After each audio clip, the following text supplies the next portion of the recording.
નમસ્કાર મિત્રો, આવનારી સ્પર્ધાત્મક પરીક્ષાઓમાં સામાન્ય વિજ્ઞાનને લગતા 10થી 15 પ્રશ્નો પૂછાતા હોય છે.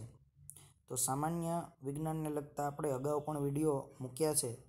જો તમે ચેનલમાં નવા હોય તો ચેનલને સબસ્ક્રાઈબ કરી નોટિફિકેશન બેલ દબાવો, જેથી આવા જ વિડીયો અગાઉ પણ મૂકીએ તો તમને સૌપ્રથમ મળે.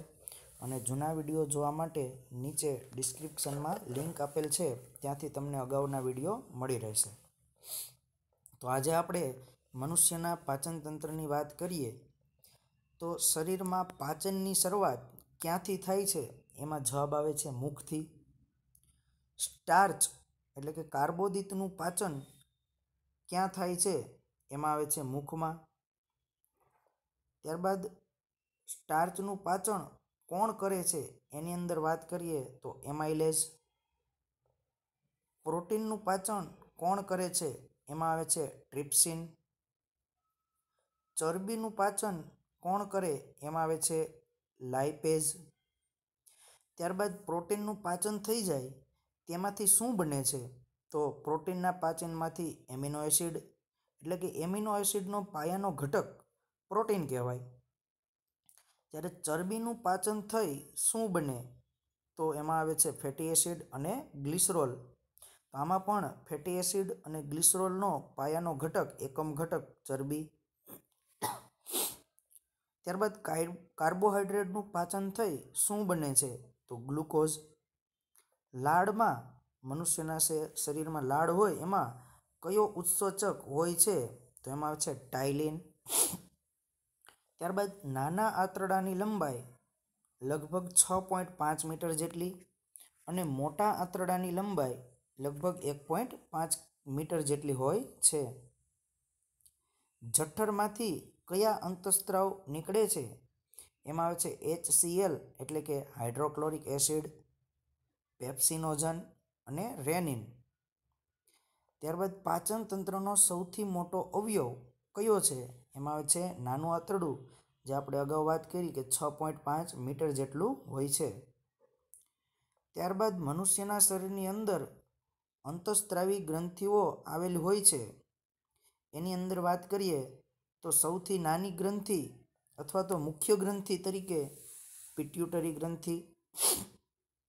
શરીરમાં પાણીનું પુનઃશોષણ અને ઉત્તેજન અને પેશાબ દ્વારા પાણીના વ્યયનું નિયંત્રણ કોણ કરે છે? એમાં આવે છે વાસોપ્રોસિન. સ્ત્રીમાં સ્તન ગ્રંથિમાંથી દૂધનો સ્ત્રાવ થવા માટે જવાબદાર ઓક્સિટોનિન. રુધિરમાં શર્કરાના જથ્થાનું નિયંત્રણ કોણ કરે છે? તો આવે છે ઇન્સ્યુલિન. ઇન્સ્યુલિનનો સ્ત્રાવ કોણ કરે? એમાં આવે છે સ્વાદુપિંડ. રુધિરમાં શર્કરાનું પ્રમાણ વધવાથી શું થાય છે? ડાયાબિટીસ, જેને મધુપ્રમેહ પણ કહેવામાં આવે છે.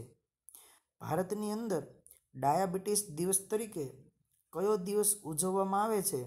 તો એમાં આવે છે 14 નવેમ્બર, જે આપણા પ્રથમ વડાપ્રધાન જવાહરલાલ નહેરુનો જન્મદિવસ પણ છે.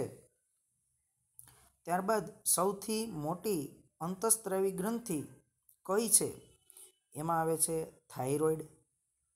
થાઇરોઇડ ગ્રંથિ શાનો સ્ત્રાવ કરે છે? તો આવે છે થાઇરોક્સિન. આયોડિનની ઉણપથી કયો રોગ થાય છે? એમાં આવે છે ગોઈટર.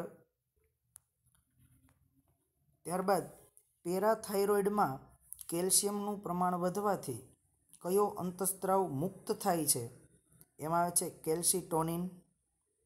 પેરાથાઇરોઇડમાં કેલ્શિયમનું પ્રમાણ ઘટવાથી કયો અંતઃસ્ત્રાવ મુક્ત થાય છે? એમાં આવે છે પેરાથોર્મોન.